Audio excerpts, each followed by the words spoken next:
अस्सलाम वालेकुम ख़वातीन और हज़रात, मैं हूं गज़ाल, मेरे साथ हैं अब्दुल सत्तार ख़ान और आप देख रहे हैं समा पॉडकास्ट। और आज की इस पॉडकास्ट में हम जिक्र करेंगे उन तमाम लोगों का और वजूहात का जिनकी वजह से बहुत ज़्यादा लोग पाकिस्तान छोड़ने पर मजबूर हो जाते हैं, छोड़कर चले जाते हैं, कुछ मर्ज़ी से जाते हैं। बड़ी ज़्यादा रीज़न्स होते हैं। कोई कभी पॉलिटिकल असाइलम के लिए कोई बंदा चला जाता है, कईयों की इकनॉमिकल वजूहात होती हैं, कईयों को बेहतर अपॉर्चुनिटी मिल रही होती हैं। अब ये कोई गुनाह भी नहीं है कि आप मुल्क छोड़ के कहीं और चले गए हो क्योंकि आपको बेहतर अपॉर्चुनिटी मिल गई है। It's totally fine. आज हम बात करेंगे इन वजूहात के बारे में, थोड़ी सी राय जानेंगे अब्दुल सत्तार ख़ान की और थोड़े से आदाद शुमार भी हमारे साथ डिस्कस करेंगे। तो सत्तार साहब, टेक इट अवे। पाकिस्तान छोड़ने का फैसला हर बंदे का, दुनिया में कोई भी बंदा जो रह रहा है, ला, कानून, रूल, आइन जो मर्जी कह लो, उसमें उसकी गुंजाइश है कि वो अपने मुल्क को छोड़ के दूसरे मुल्क में रोज़गार के लिए जा सकता है, हत्ता कि शहरियत भी इख्तियार कर सकता है, सिटीजनशिप भी इख्तियार कर सकता है। हर मुल्क का ये फंडा। हमारे इधर है ना, मिसकॉन्सेप्शन पे हम जिंदा रह रहे होते हैं। मिसकॉन्सेप्शन पे कारोबारी बंदा जो होता है उसके पास बहुत अपॉर्चुनिटी होती है। कारोबारी बंदे को जो सबसे ज़्यादा जहाँ पे फंस जाता है ना, वो ये है कि पाकिस्तान में तो खैर बहुत सारे तरीक़ों से अपने काम निकाले जा सकते हैं, डंडी मारी जा सकती है, लेकिन बाहर के मुल्क में जाएंगे फंसना चाहिए। हमें आदतें पड़ी हुई हैं, ये एक बात का ज़हन में रखना। यहाँ पर तो है कि अब्दुल सत्तार ख़ान की बिजली कटने वाली है, अब्दुल सत्तार ख़ान ने बिल नहीं दिया बिजली का, वो मिन्नतां करदा पिया है। वो लाइन मैन आया तो उन्हें 2000 रुपये देता, उन्हें कही मैं आपको 3 दिन देता हूँ, 3 दिन तक अगर बिजली का बिल जमा ना हुआ तो मैं लाइन काट दूंगा। बाहर नहीं हो सकता। ये कारोबारी बंदा भी जानता है, ये वो बंदे भी जानते हैं क्यों नहीं जा सकते। कारोबारी बंदा अब इंडिया, बाकी बातें छोड़ने के कहाँ पे किसने शरीयत इख्तियार की, पाकिस्तान में नेशनलिटी छोड़ के, पाकिस्तान की नेशनलिटी छोड़ के किसी गैर मुमालिक में, दूसरे मुल्क की जाके नेशनलिटी हासिल की है पाकिस्तानियों ने भी। पूरी दुनिया में ट्रेंड है। पाकिस्तानियों ने तो पिछले 10 साल में, 2010 से 2020 तक का फिगर है कि 22,000 बंदे थे जिन्होंने इंडिया की नेशनलिटी ली। अच्छा जी। उनमें से 5,000 पाकिस्तानी थे। मेरी नज़र में कोई गुनाह थोड़ी नहीं किया उन्होंने, बेहतर अपॉर्चुनिटी उन्होंने समझी होगी कि यार पाकिस्तान में रहते हुए जो काम हम कर रहे हैं इसके वो मौके नहीं हैं हमें मुयस्सर जो हमें इंडिया में हो सकते हैं। वो इंडिया चले गए। ना इंडिया को इतराज़, ना हमें कोई इतराज़। देखा जाए तो असी मामे लगने, क्योंकि हर बात में हमें मामा बनना पसंद होता है। बिल्कुल ऐसे ही ये होता है। अब इंडिया के हाँ नेशनलिटी ली जा रही है, इंडियन नेशनलिटी ली जा रही है, तो इंडिया क्या, इंडिया के लोग वो इंडिया छोड़ के जा रहे हैं। 1,55,000 के करीब इंडियंस ने इंडिया छोड़ा, नेशनलिटी छोड़ी 2021 में, और 1,40,000 इंडियंस ने नेशनलिटी छोड़ी इंडिया की 2021 में, दूसरे मुल्क में चले गए। इतराज़ वाली कोई बात नहीं है, कोई इतराज़ वाली बात नहीं है। आगे रह जाता है कि जो कारोबारी बंदा है ना, इसको एक बहुत बड़ा एडवांटेज क्या होता है, इसके पास पैसा है बहुत ज़्यादा। पाकिस्तान में भी रहते हुए इसको एडवांटेज है, चाहे मार खा रहा हो, चाहे अगवा हो रहा हो, चाहे कुछ हो रहा हो, एडवांटेज है इसके पास। है तो सही। ये SHO को भी पैसे दे सकता है, ये FIA वालों को भी पैसे दे सकता है, ये नैब वालों को भी पैसे दे सकता है, ये सरकारी इदारों में जो बैठे उनको पैसे दे सकता है। काफ़ी ज़्यादा डंडियाँ मार। गरीब आदमी, छम्मे की तरह का गरीब आदमी, उसके पास ऑप्शन ही कोई नहीं है। वो मिन्नतां ही कर सकता, पैरी पै जाएगा, गोडियां नूं हथ ला लेगा, ਤੁਹਾਡੀ मेहरबानी। उनको ही पता गरीब या आदमी है। कानून भी पाकिस्तान में अमीर का ख्याल करता है। ऐसे ही जिसकी जेब गर्म होती है उसे पता है इसकी जेब गर्म है तो हमारी जेब गर्म कर सकता है। अब उसमें क्या है कि एक अपॉर्चुनिटी आजकल वबा की तरह फैली हुई है। आप तो समा मनी करते हैं, आपको तो इन बातों का जेर ज़बर का भी पता होगा कि सिटीजनशिप बाय इन्वेस्टमेंट, बिल्कुल ऐसे ही है। दुनिया भर में बेशुमार मुल्क हैं, बस अमाउंट और टाइप ऑफ इन्वेस्टमेंट वो वेरी कर रही होती है कंट्री टू कंट्री। कि आप इतनी इन्वेस्टमेंट करें तो आप शहरियत ले लेते हैं। हर मुल्क में होता है, हर मुल्क में होता है। लेकिन उसका असर क्या हुआ, यूरोपियन यूनियन ने बाकायदा 1-2 जो ममालिक थे जिन्होंने ये स्कीमें शुरू की थी उनके ख़िलाफ़ वो आलमी अदालत में चले गए उन्हें कहा आपको पता है कि आप सिटीजनशिप किसको दे रहे हैं? उनके क्रीडेंशियल बड़े डूबियस हैं। आपने क्रिमिनल्स को सिटीजनशिप दे दी, आपने स्मगलर्स को सिटीजनशिप, आपने कोई प्रोटोकॉल सेट नहीं किया, आपने टैक्स अवेडर्स को सिटीजनशिप दे दी। ठीक है। और आप सिटीजनशिप देते हुए ये ख्याल नहीं करते कि एक्स्ट्राडिशन जब होगी, जब जिस मुल्क से वो बंदा आया जिसको आपने सिटीजनशिप दी है, उस मुल्क ने एक्स्ट्राडिशन में आके आपसे अपील कर दी, फिर क्या करोगे? साल तो लगते हैं एक्स्ट्राडिशन में, बिल्कुल साल लगते हैं, इतनी जल्दी फैसला नहीं होता एक्स्ट्राडिशन में। वो सारे मामला उसको देखते हुए फिर एक क्या हुआ, साइप्रस टॉप पे जा रहा था। साइप्रस के साथ क्या हुआ, अल जजीरा ने इन्वेस्टिगेटिव शो किया एक, और उसमें साबित हुआ कि साइप्रस जो नेशनलिटी दे रहा है उसमें क्रिमिनल्स भी हैं, नामी ग्रामी क्रिमिनल्स हैं। इंटरेस्टिंग। साइप्रस ने शट डाउन कर दिया, उसके बाद पॉलिसी खत्म कर दी, शट डाउन कर दिया। ठीक है, क्योंकि भी चीज गलती पकड़ी गई ना, गलती निकली। वहाँ भी स्टाफ होता है यार, बाहर के मुल्कों में भी स्टाफ होता है, जैसे पाकिस्तान में स्टाफ नहीं होता, सरकारी महकमे होते हैं, इस तरह साइप्रस में भी सरकारी महकमे और स्टाफ होता है। ठीक है। वो बदल जाए ना, जब पैसा सामने आ रहा हो तो नीयत बदलने में ना कोई इतने ज़्यादा देर नहीं लगती, बंदा बदल लेंदा कि यार पैसे आ रहे हैं चलो कर देंगे। उसके बाद बल्गारिया और आयरलैंड, उन्होंने क्या किया, उन्होंने ये किया, अनाउंस कर दिया कि हम इस स्कीम को देखेंगे कि इसमें एक गुंजाइश ना रहे कि कोई क्रिमिनल, कोई टैक्स अवेडर, कोई स्मगलर, उसको सिटीजनशिप मिल जाए। हो गया, ठीक है, ये बात होगी। अब गरीब के पास क्या है, गरीब जब जाता है ना बाहर, तो यहाँ पर ब्यूरो ऑफ इमिग्रेशन है एंड ओवरसीज एम्प्लॉयमेंट, सरकारी महकमा है, उसको पता होता है कि लोग बेहतर रोज़गार के लिए बाहर जाना चाहते हैं। तो कोई 9 लाख से ज़्यादा बंदा बाहर गया। अब ये 9 लाख से जो ज़्यादा बंदा मुल्क से बाहर गया, वो भाई बेहतर रोज़गार के लिए किया, सरकारी महकमे के ज़रिए गया। ये ऐसे नहीं हुआ कि मेरे पीछे को पड़ गए हैं, मैं भागा हूँ, मैं उस तरफ भी आ रहा हूँ, वो वैसे भी जाते हैं। ठीक है, ये गए, इसमें कौन था, लेबर भी था, ड्राइवर भी था, इंजीनियर्स भी था, डॉक्टर भी थे, टीचर्स भी थे, बस हर ट्रेड के ना बेहतर एम्प्लॉयमेंट के लिए, ठीक है, वो चले गए। ठीक है। तो उसके बाद ये है कि जो भागे इस मुल्क से, मेरे पास 2 सालों की फिगर है, दोनों सालों में 50-50 हज़ार बंदा इस मुल्क तो नस्या है, ठीक है, भागा है, और भाग के उसने सियासी पनाह दरख्वास्त दी मुख्तलिफ ममालिक में, यूरोप, प्राइमरीली यूरोप। 73% की जो एप्लीकेशन थी वो रिजेक्ट हो गई। वाई पूछे ना, वाई आपका कहीं कहीं अच्छा लगता है, ठीक है, हर एक जगह पे वाई जो है ना, ये रफड़ पवांदा।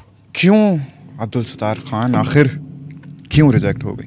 देखो ना, मुट्ठी मार के हम फिल्म की शूटिंग ही नहीं कर रहे, जो मुट्ठी मारी है तुमने। क्योंकि वजह यह है कि अगलों ने एक प्रोटोकॉल रखा हुआ, पूरा प्रोसीजर रखा हुआ है। क्वालिफाई अगर कोई करेगा सियासी पनाह में तो उसको सियासी पनाह मिलेगी। अगर आपने एवं कोई ढोंग रचाया हुआ है, और उस क्वालिफिकेशन का क्या क्राइटेरिया है? किसका? आपको साबित करना पड़ता है कि आप मुल्क क्यों छोड़ के जा रहे हैं, किस किस मामले में आपको तंग किया, उसको साबित करना पड़ता है। जुबानी कलाम में गला नहीं कि इंज करके एक पॉडकास्ट करता है, एक वीलॉग करता है, या टिकटॉक ही आ गए, ये नहीं चलता। इसको साबित करना पड़ता है कि एक्चुअली ये हुआ है कि नहीं हुआ।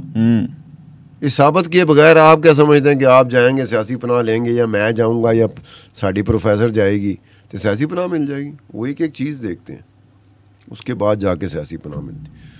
2022-23 में 50-50 हज़ार बंदा गया, 73% रिजेक्ट हुए हैं। और जितनी परसेंटेज जिस मुल्क की ज़्यादा होती है रिजेक्शन की ना, उस पे एतबार मज़ीद कम हो जाता है कि ट्रस्टवर्दी है ही नहीं, ये तो मुंह उठाते हैं तो सियासी पनाह लेने आ जाते हैं। एक अद्धी फोटो अखबार दी लाई होंदी, एक अद्धा टीवी दा टिकर लाया होंदा, एक अद्धा पॉडकास्ट दा लाया होंदा, एक अद्धा सोशल मीडिया दा लाया होंदा। उन्हें कहा यार की मजाक बनाया ना, आपको साबित करना पड़ेगा। मैं अब समा में काम कर रहा हूँ ना, मुझे साबित करना पड़ेगा, मेरे पास कॉन्ट्रैक्ट लेटर है, मेरा अपॉइंटमेंट लेटर है मेरे पास, कि यार ये देखो मैं समा क्या। वो कहेंगे ठीक है, बात समझ रहे हो ना? समझ रहा हूँ। ये साबित करना।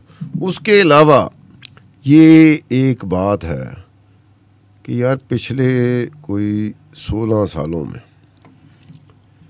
ओए होए होए, 10-15 सालों में ये बात है कि जो पानी के जहाज़ों में जाते हैं, लॉन्चों में जाते हैं, वो पाकिस्तानी जिसके साथ bureau of immigration and overseas foundation employment का कोई ताल्लुक नहीं होता, कोई ताल्लुक नहीं होता। वो भला क्या होता है? क्या होता है? वो आपकी तरह और मेरी तरह बैठे होते हैं लोग जो जिन्हें चूना लगाना आता है। आप भी एक दफ़ा कह रहे थे कि चूना, पता नहीं क्या क्या कह देता हूँ मैं अच्छा। आपको। तो चूना लगाना आता है जो गरीब फंसा होता है ना हालात से, पाकिस्तान में रहते हुए कि यार हालात नहीं है, वो उस चूना जो है ना उसमें आ जाता है और वो सख्ती बर्दाश्त करने को तैयार हो जाता है। वो सख्ती किस तरह की बर्दाश्त करने को तैयार हो जाता है? किस तरह की? अब ईस्टर्न और सेंट्रल मेडिटेरियन समुंदर हैं यार, बाल्कन मेडिटेरियन है यार। ये समुंदर में थोड़ी देर के लिए आप सोचें, लॉन्च में बैठे हुए हैं जिसमें गुंजाइश से ज़्यादा बंदे पे बंदा चढ़ा हुआ, कितने दिन कितने हफ्ते कर लोगा, वो जाने को तैयार हो जाते हैं। उनको ये नहीं पता होता बाहर उधर रोज़गार मिलेगा कि नहीं मिलेगा। अब ये यूनान में कश्ती जो इंसिडेंट हुआ था, बिल्कुल 750 बंदा बेचारा फौत हो गया था, मारा गया था। 350-400 पाकिस्तानी थे। क्यों गए थे? मजबूर थे ना, मजबूरियां। वो कारोबारी तो नहीं थी कि वो सिटीजन बाय इन्वेस्टमेंट को पैसे ला के, कोई रियल एस्टेट खरीद के, कोई बिजनेस ही ला के उनकी इकोनॉमी को ठीक करने के लिए या उनके लोगों को रोजगार देने के लिए आप करेंगे तो आपको सिटीजनशिप मिल जाएगी। ये तो वो बंदे थे बेचारे जो समझो कि जब जा रहे थे ना उनको पता था कि मौत भी आ सकती है। ये फैसला आपने करना, ये बहुत बड़ा दिलेराना फैसला होता है जो ये लोग करते हैं मजबूर होकर उसमें। अच्छा, लेकिन सितार साहब मेरा आपसे सवाल है कि ये इसको जैसे लोकल टर्म में डंकी मारना कहते हैं। अब इधर भी सुनने में आता है कि लोग बड़े ज़्यादा पैसे लगा के भी करते हैं ये, तो ये ज़्यादा कॉस्ट एफिशिएंट होता है या फिर प्रॉपर चैनल के ज़रिए वीज़ों के लिए अप्लाई करके टिकट्स करके जाना? क्योंकि तो पैसे सुनने में आता है कि इन लोगों ने भी बड़े ज़्यादा लगाए थे। कहने का मतलब ये है कि अपॉर्चुनिटीज़, मौके की तलाश में पाकिस्तान जैसा मुल्क और पाकिस्तान जैसे मुल्क में रहने वाले लोग हमेशा रहते हैं। माँ बाप को भी फ़िक्र होती है, फैमिली को भी फ़िक्र होती है, उस बंदे को ख़ुद भी होती है कि बच्चे को कोई अच्छी नौकरी मिल जाए। हालात यहाँ पे ठीक नहीं है। पाकिस्तान में कौन सा वक्त था जब हालात ठीक हो? पाकिस्तान में ऐसे ही हमने देखा, शुरू से ही चलता आ रहा। हम ग्रेजुअली जो है ना, ग्रेजुअली होते होते होते होते आज जिस सतह पे हम लोग आए हैं, इसके बाद उम्मीद जो है ना, उम्मीद भी रुड़ गई हुई है। हम ही लोग खाम खाम है एक तसव्वुराती दुनिया में रहते हुए उम्मीद की तरफ देखते हैं। उम्मीद कोई नहीं। और जो उम्मीद किस वजह से होती है? जिस वजह से होनी चाहिए उम्मीद, वो वजह ही ख़त्म हो गई पाकिस्तान में। तो क्या उम्मीद? वजह का होना बहुत ज़रूरी होता है। पूरी दुनिया में जहाँ जहाँ तब्दीली आई है वजह ज़रूर होती है, उस वजह की वजह से तब्दीली आती है। वरना तो है मैं तसव्वुराती दुनिया में रह रहा हूँ, लोग मेरा मजाक, पाकिस्तान से बाहर रहने वाले मेरा मजाक उड़ा रहे हैं, मैं उसमें रह रहा हूँ। पैसे देना, पैसे कैसे दिए जाते हैं? ऑब्वियस बात है कि सारे के सारे पैसे तो मेरे पास थे ही नहीं। कोई यार को फुफ्फो को मांग, को मामे को मांग, कोई मल्लेदार को मांग, कोई हमसाये को मांग, कोई रिश्तेदार को मांग, उन्होंने करके देता है। अब इन्हीं लोगों में इट इज़ वेरी डेंजरस। ये जो 22C अराइवल है वो यूरोपियन यूनियन कहती है, ऑफिशियल रिपोर्ट है। 22C अराइवल वो मोर देन 90% है। बाय लैंड अराइवल 10% से कम है। बाय सी अराइवल क्यों? तो बाय एयर किधर गया? बाय एयर को काउंट क्यों करेंगे? ये तो वो लोग हैं बेचारे जिनके पास कोई कागज नहीं होता। अच्छा, ये लीगल्स की बात करें, ठीक हो गया।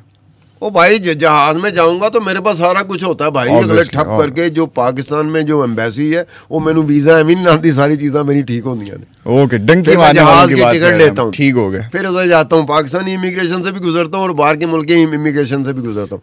वो बंदे हैं चोरी चोरी बेचारे, उनको पता हम इलीगल इमिग्रेंट्स की बाय सी 90 है और बाय लैंड 10। और तुम अंदाजा करो कि 17 लाख लोग 2016 से 2024, ये यूरोपियन यूनियन की ऑफिशियल रिपोर्ट है, 17 लाख लोग वो पहुंचे इस तरीके से यूरोप में।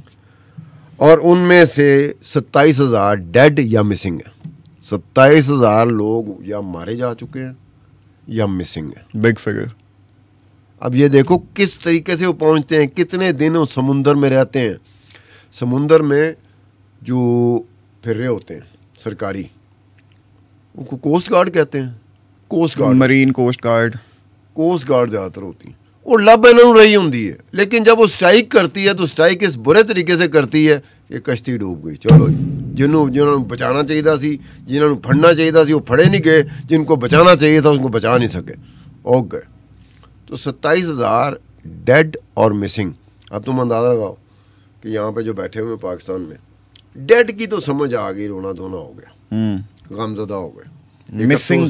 मिसिंग का बताओ, सुबह से लेके शाम तक वो फैमिली में एक ही चीज़ बात होती होगी, कहाँ पता चला कोई कहाँ है, जिंदा भी है या मर गया, अफसोस करेंगे उम्मीद। देखो ये हालात से गुजरते हैं गरीब आदमी एज़ कम्पेयर टू अमीर आदमी, कारोबारी आदमी। तो ये कराची के लोग उठाए जाएं या लाहौर के लोग उठाए जाएं या इस्लामाबाद के, पैसे वाला जब उठाया जाता है ना उसकी 3-4 होती हैं। एक हो जाए गज़ाल आपके पास नौकरी नहीं रही, हालांकि मैं नहीं चाहता कि आपके पास नौकरी ना रहे, आपका नौकरी नहीं रही, आपका उठना बैठना कुछ ऐसे लोगों के साथ हो गया जिन्होंने कहा कि गज़ाल वो फलाना बंदा बड़ा अमीर आदमी का है, बड़ा डरपोक भी है, उन्हें चुकने हैं, पैसे चंगे भले मिल जाएंगे, आप लोग उठा लेते हो। दूसरा है चोर डाकू, तीसरा है ये इंतहा पसंद, शिद्दत पसंद, ये ग्रुप्स उठाते हैं और इन्हें नहीं बार्गेन करनी होती है, पैसे लेने होते हैं या बार्गेन करनी होती। फिर पाकिस्तान या दुनिया भर की खुफिया एजेंसीज होती हैं, उनका पर्पस भी होता है, वो कोई इस वजह से नहीं होती कि भाई किसी मजलूम को उठा लिया, ठीक है, वो पीछे पूरी कहानी होती है। उस पूरी कहानी को जब तक हम जांच ना लें तब तक हमें नहीं होता, वो पूरी कहानी होती है। बिल्कुल, मोहब्बतें की होती हैं, प्यार बधाया होता है और फिर बाद में हो जाए, क्योंकि वो तो आप नहीं उनको उठा सकते, वो आपको उठा सकते हैं, ये पता होना चाहिए। ये मुझे पता है कि मैं किसी को नहीं उठा सकता, कोई भी मुझे उठा सकता है, ये मुझे पता कि नहीं पता, ये मुझे पता है। तो बाद में रोना धोना क्या, ये बात होती है कि हमने ये देखना है कि इस मुल्क को छोड़ने में किसी किस्म का कोई इलीगलिटी इन्वॉल्व नहीं है, ठीक है। बेहतर मौके, अब गज़ाल साहब आपसे एक सवाल है कि अगर आपको बेहतर मौका मिले तो क्या आप रिफ्यूज़ कर देंगे किसी गैर मुल्क में जाना, हमेशा के लिए रहना? आप शायद स्क्रीन पे होते हुए ये देख रहे होंगे, लोग देख रहे होंगे मेरे बारे में क्या कहेंगे, इसको आप बिल्कुल ऐसे रख दो, क्योंकि आप लीगल काम कर रहे हैं, कोई इलीगल काम नहीं कर रहे। लीगली बताया जाए, यहाँ पर जो अमेरिका के ख़िलाफ़ नारे एक ज़माने में लगते थे ना, तो हम लोग जर्नलिस्ट थे, प्रिंट अखबारों में हम लोग काम किया करते थे, तो हम शरारती बड़े होते थे। अब तो शरारत ख़त्म हो गई है, तो शरारती बड़े होते थे हम। वो जो शुरका होते थे ना मुजाहरे के, उसका हाथ पकड़ कहते थे अमेरिका जाना ही, मैं जर्नलिस्ट हूँ, उन्हें पता होना जर्नलिस्ट है, अमेरिका जाना ही।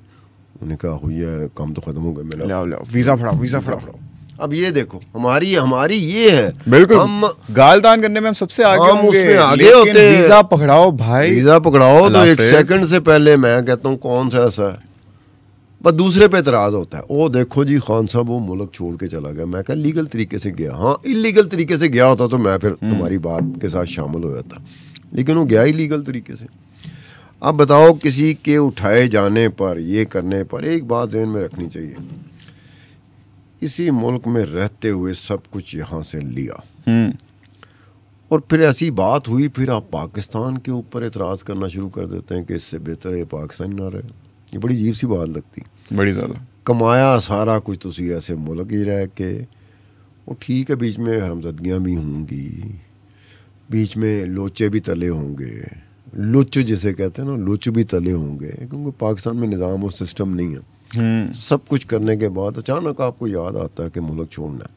वो क्यों याद आता है कि अब वो काम मुश्किल हो गया हमारा यहाँ पर रह के करना, हमने ऐसे लोगों को तंग कर दिया है जिन्होंने सानू वक्ता पा देना, तो आप उनसे मेहरबानियाँ क्यों लेते रहे? मेरा आपसे सवाल है, मैं आपसे मेहरबानियाँ लेता रहूं और फिर किसी दिन आपको आंख दिखाऊंगा ना, तो गज़ाल साहब आप मुझे माफ़ नहीं करेंगे कि सारी ज़िंदगी हम मुझसे मेहरबानियाँ लेते रहे हो, अब आंख दिखा रहे हो।